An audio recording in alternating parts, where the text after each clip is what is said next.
విజయవాడలో పడగ విప్పిన డయేరియా, తురకపాలెంలో మోగుతోన్న మరణ మృదంగాలు. రాష్ట్రంలో ఎక్కడ చూసినా డెంగీ, మలేరియా, అంతుపట్టని జ్వరాలు హల్చల్ చేస్తున్నాయి. అంతు చిక్కని వ్యాధులు భయపెడుతున్నాయి.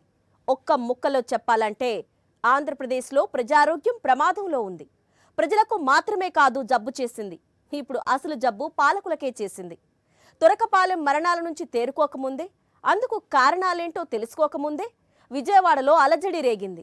డయేరియా మహమ్మారి కన్నెర్ర చేసింది. విష జ్వరాల నుంచి అంతుపట్టని మరణాల దాకా రాష్ట్రం అల్లాడుతుంటే మెడికల్ కాలేజీలు తెగ నమ్మడంలో బిజీ అయిపోయారు ఏలినవారు. దీని మీదే ఇవాల్టి మ్యాగజైన్ స్టోరీ. సాధించేశారు చంద్రబాబు అండ్ కో. ఈ 15 నెలల పాలనలో చాలా సాధించేశారు.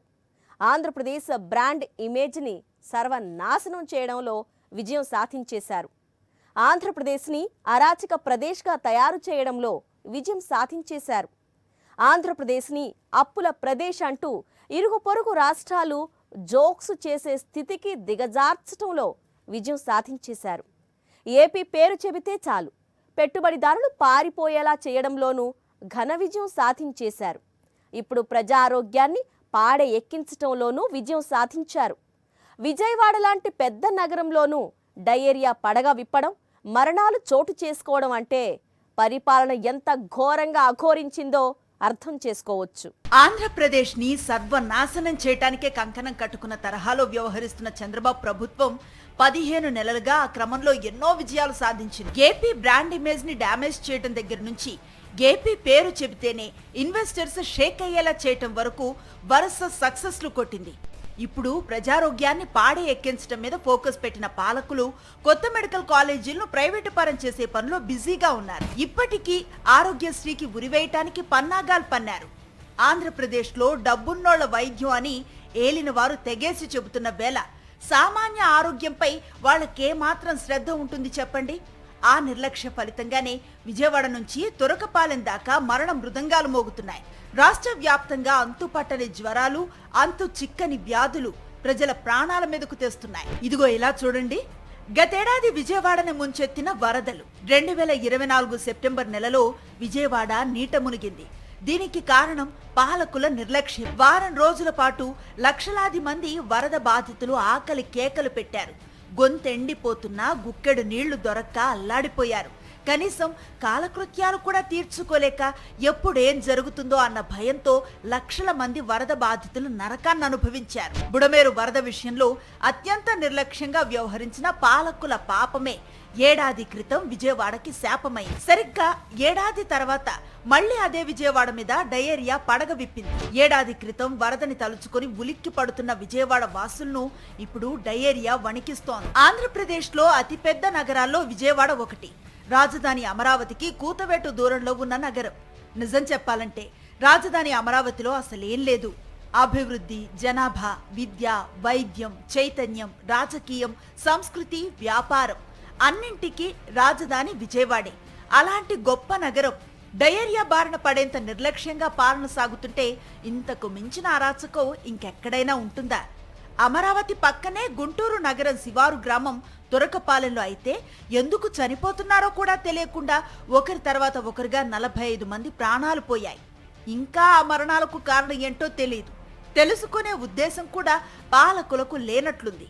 అందుకే ఆర్ఎంపీని బలిపశువు చేసేటానికి పాలకులు సిద్ధమైపోయారు. ఇలా విజయవాడ లాంటి పెద్ద నగరంలో డయేరియా పడగ విప్పే అంత దీన స్థితిలో పారిశుద్ధ్య నిర్వహణ ఉండటం, రాజధాని అమరావతికి ఆనుకున్న గ్రామంలో వరుస అనుమానాస్పద మరణాలు చోటు చేసుకుంటున్న వైద్య ఆరోగ్య శాఖ మేల్కొనకపోవటం, మరోవైపు రాష్ట్ర వ్యాప్తంగా విష జ్వరాలు, అంతుపట్టని వ్యాధులు ప్రబలటం, ఇవన్నీ చెప్తోందొకటే: మా పాలకులు ప్రజారోగ్యాన్ని పాడెక్కించేశారు.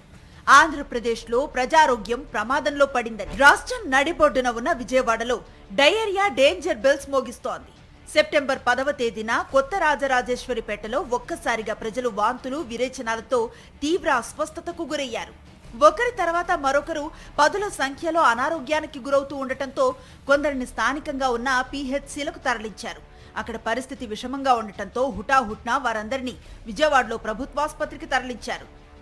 గంటకు సంఖ్య పెరుగుతూ పరిస్థితి చేదాటిపోయింది.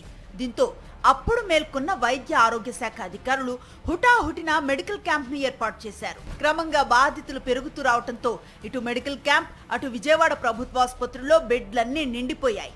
మరుసటి రోజుకు బాధితుల సంఖ్య మరింతగా పెరిగిపోయింది. కొత్త రాజరాజేశ్వరిపేటలో ప్రజలకు కలుషిత నీరు సరఫరా అవటం, ఆ నీరు తాగటం వల్లే తీవ్ర అనారోగ్యానికి గురైనట్లుగా బాధితులు ఆధారాలతో సహా చూపిస్తున్నారు. కానీ అధికారులు ప్రభుత్వం మాత్రం పొంతన లేని కారణాలు చెబుతోంది. దశాబ్దాల క్రితమే కార్పొరేషన్ గా అవతరించిన విజయవాడలో డయేరియా వ్యాపించడం అంటే పారిశుద్ధ్య నిర్వహణ ఎంత ఘోరంగా ఉందో అర్థం చేసుకోవచ్చు. ఇంత దారుణంగా పరిస్థితి ఉంటే మంత్రి సత్యకుమార్ మాత్రం బొడమేరు వైపుకు వేలు చూపిస్తూ తప్పించుకునే ప్రయత్నం చేస్తున్నారు. ఇప్పటిదాకా మొత్తం 141 కేసులు వచ్చాయి. ఒక 68 కేసుల దాకా యాక్టివ్ కేసులు ఉన్నాయి ఇక్కడ జీజీహెచ్లో, ఇక్కడ క్యాంపులో కూడా. అయితే ఇది బుడమేరు ప్రాంతం, భూగర్భ జలాలు కూడా కలుషితమైనాయా, అటువైపు నుంచి ఏదన్నా ఈ ఆర్ఓ ప్లాంట్ల నుంచి నీరు తాగడం వల్ల వస్తుందా అనే విషయాన్ని గమనిస్తూ ఉన్నాం. అయితే ఈ పరీక్షల రిపోర్ట్లు వచ్చిన తర్వాత వీటి మీద ఒక నిర్ణయం తీసుకుని దానికి తగిన విధంగా జాగ్రత్తలు తీసుకుంటాం. అది విషయం. బొడమేరు వరదకి విజయవాడలో డయేరియాకి సంబంధం ఏంటి? డయేరియా ప్రబలటం అంటే అత్యంత ఘోరమైన స్థితి, పారిశుద్ధ్య నిర్వహణ ఉందని అర్థం. తమ అసమర్థతని, నిర్లక్ష్యాన్ని, వైఫల్యాన్ని కప్పిపుచ్చుకోవటానికి నానా అవస్థ పడుతున్న పాలకులు అసలు కారణాలను అన్వేషించి సరిచేయటం మీద మాత్రం ఇంకా దృష్టి పెట్టడం లేదని వైఎస్ఆర్సీపీ విమర్శిస్తోంది. ఆరోగ్య శాఖ మంత్రి వచ్చి, మున్సిపల్ శాఖ మంత్రి వచ్చి చాలా నిర్లక్ష్యంగా, ఎందుకు నిర్లక్ష్యం అంటా ఉన్నానంటే, ఒకడొచ్చి అంటాడు వినాయక చవితి ప్రసాదం తిని డయేరియా వచ్చింది అని, అంటే చేతులు దులుపుకోవడం లాంటి. ఎప్పుడైపోయిందంటే వినాయక చవితి నిమజ్జనం, వినాయక నిమజ్జనం జరిగి ఎన్ని రోజులు జరిగింది? ఏమిటి సరదా మాటలు, నాకు అర్థం కాదు. ఇంకో మంత్రి అంటాడు ఇది బుడమేరు కాలువ దగ్గరలో ఉన్నటువంటిది, మరి బుడమేరులోకి జనరల్గా వరద నీరు వస్తుంది కదా, దానివల్ల కలుషితం జరిగి ఇక్కడ డయేరియా వచ్చింది అని. నాకు అర్థం కాక అడుగుతున్నాను, మనం ఇంకే ప్రపంచంలో ఉన్నాం, ఏ సంవత్సరంలో ఉన్నాం? మనం విజయవాడ కార్పొరేషన్ ఏర్పడి ఎన్ని సంవత్సరాలు అయింది? అంతకు ముందు మున్సిపాలిటీగా ఫామ్ అయ్యి ఎన్ని సంవత్సరాలు అయింది? ఈ ప్రాంతంలో ఉన్నటువంటి ప్రతి ఇంటికి కూడా పైప్ లైన్ల ద్వారా కొలాయి కనెక్షన్లు ఇచ్చి ఎన్ని సంవత్సరాలు జరుగుతుంది? డయేరియా, దీన్నే అతిసార అని అంటారు. అత్యంత ప్రమాదకరమైన సీజనల్ వ్యాధి. వర్షాకాలంలో ఎక్కువగా వ్యాపిస్తుంది. నీటి కాలుష్యం ముఖ్య కారణమనే విషయం అందరికీ తెలిసిందే.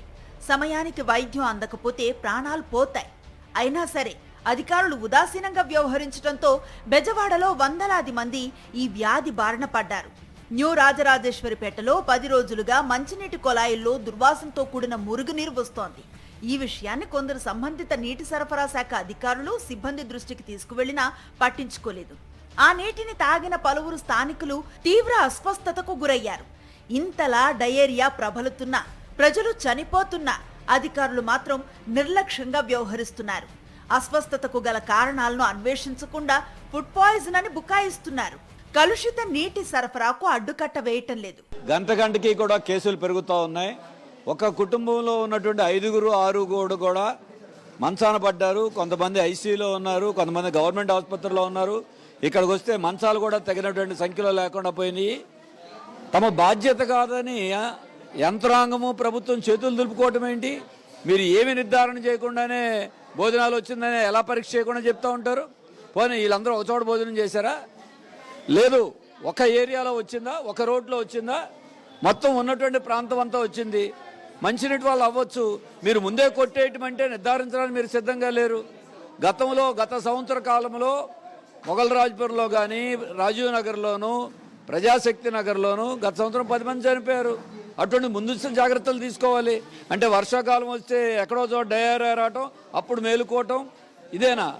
డయేరియా బాధితుల సంఖ్య వేగంగా పెరుగుతున్న వేళ మరింత విస్తరించకుండా యుద్ధ ప్రాతిపదికన చర్యలు తీసుకోవటం మానేసి తమ వైఫల్యాలను కప్పిపుచ్చుకోవటంపైనే పాలకులు దృష్టి పెట్టారు.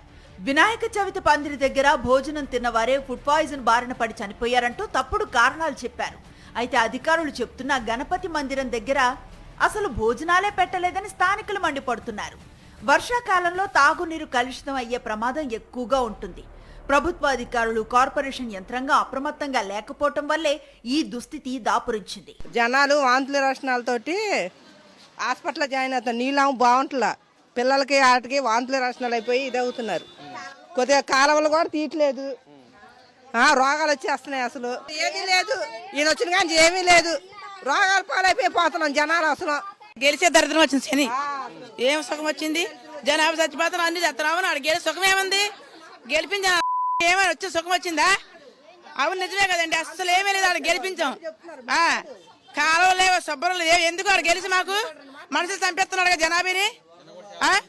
చాలా మంది హాస్పిటల్ పాలైపోయినారు. దేనికి అడు వచ్చింది? వాడు గెలిచి ఏం చేస్తున్నారు? శుభ ఉపయోగం మాకు. నిజం జగన్ ఉన్నప్పుడు మాకు అన్ని చేశాడు మంచి. ఒకవైపు మెడికల్ క్యాంప్ కి డయేరియా బాధితులు పోటెత్తుతూ ఉంటే, మరోవైపు మీడియాతో పాటు రాజకీయ పార్టీల నేతలు మెడికల్ క్యాంప్ ని సందర్శించకుండా అడ్డుకునే ప్రయత్నం చేశారు అధికారులు.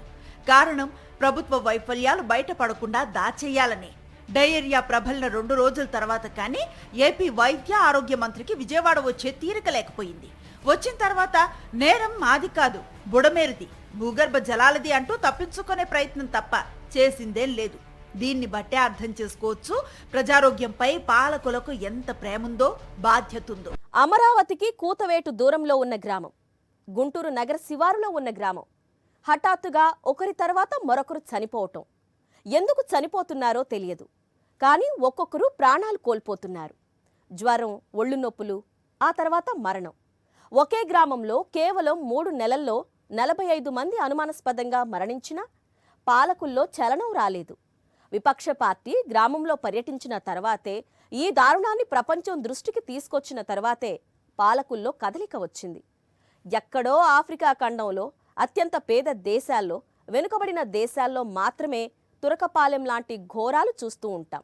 ఏలినవారి దయ వల్ల అలాంటి దౌర్భాగ్యం ఆంధ్రప్రదేశ్కి కలిగింది. విజయవాడ లాంటి మహానగరంలో దశాబ్దాల క్రితమే కార్పొరేషన్ గా అవతరించిన నగరంలో డయేరియా. ఇది చంద్రబాబు ప్రభుత్వ పాలన తీరు. మరోవైపు విజయవాడ పక్కనే రాజధాని అమరావతికి కూతవేటు దూరంలో గుంటూరు నగర శివారు ప్రాంతంలో తురకపాలెం గ్రామంలో వరుస మరణాలు మరింత ఆందోళన కలిగిస్తున్నాయి. తురకపాలెం గ్రామంలో ఇప్పుడు శ్మశాన నిశ్శబ్దం రాజ్యమేలుతోంది. ఎవరిని కదిపినా ప్రాణ భయంతో వణికిపోతున్నారు. ప్రతి ఒక్కరిలోనూ భయం గూడు కట్టుకుంది. ఎందుకంటే 3 నెలలుగా గ్రామంలో 45 మందికి పైగా ప్రాణాలను కోల్పోయారు.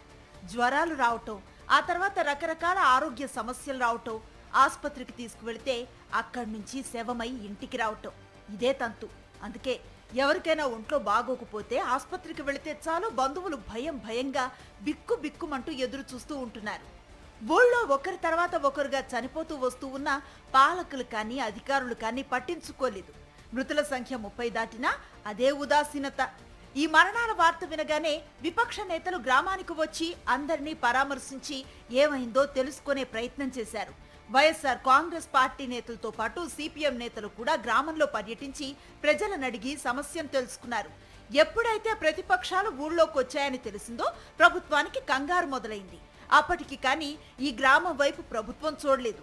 ఆ తర్వాత వైద్య బృందాలను ఊరికి పంపారు. వచ్చిన డాక్టర్లు గ్రామంలోని తాగునీటి నమూనాలతో పాటు గ్రామస్తుల రక్త నమూనాలను కూడా సేకరించి పరీక్షలకు పంపారు. 3 రోజుల్లో నివేదికలు వస్తాయన్నారు. కానీ ఇప్పటి వరకు మరణాలకు కారణం ఏంటో చెప్పలేదు. వాళ్ళకి కారణం తెలిసిందో లేదో కూడా తెలీదు. More than 50% of the diseased families దళిత వర్గానికి చెందినటువంటివి.